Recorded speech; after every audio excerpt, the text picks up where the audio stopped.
Hi everyone, in today's video I will show you how to use Visual Studio Code for PowerShell scripting.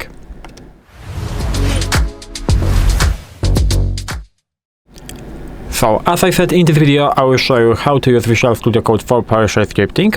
First of all, I will show you what do you need to install in order to make it work. In the second part of the video, I will show you how to create this simple script and how to run it. As you can see, I have already my PS1 file. What is PS1 file? PS1 extension is basically the extension that PowerShell is using for scripts.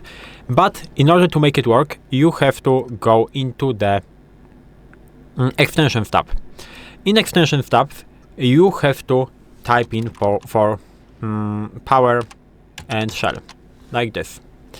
And you can install this one from Microsoft. So you have to click on that and you have to press on install.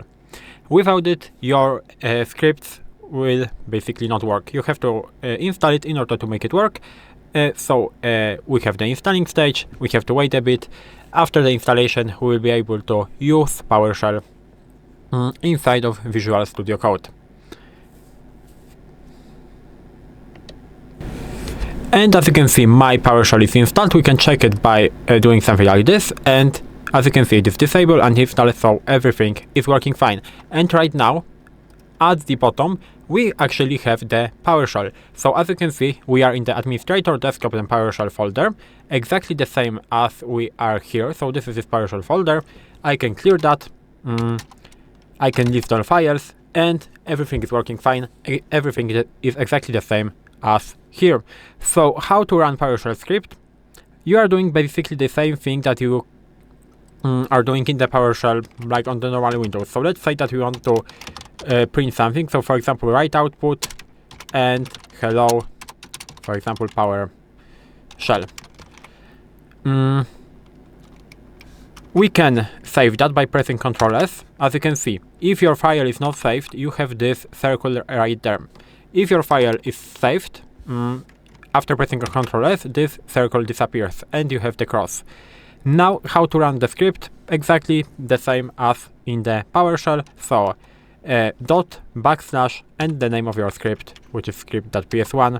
And as you can see, we are getting the output of hello PowerShell. And this is very comfortable because you can actually do everything in one place. So for example, I will do one more simple script. So for example, we'll create a number with a value of 5. We'll add, we'll get this number. As you can see, PowerShell, Visual Studio Code even have errors. If you are using, for example, Notepad, you don't know if you are doing error. If you are writing directly in the PowerShell, you also don't know if you are doing an error. Here, if you will do an error, you will get the information. In that case, this error is not important because this is error is only because this variable number is assigned but never used. So it will be used in a second, but you also need to remember that. So number, for example, number plus 10 and plus 10, and we can print, for example, write output and number. I can save that, I can run it again, and as you can see, it is very easy. We are getting value of 15. Why? Because 5 plus 10 is 15. And this is the simple video of how you can use and what you need to install in Visual Studio Code in order to use PowerShell scripts. If you found the video helpful, please leave a like, subscribe to the channel, and I hope to see you in the next videos.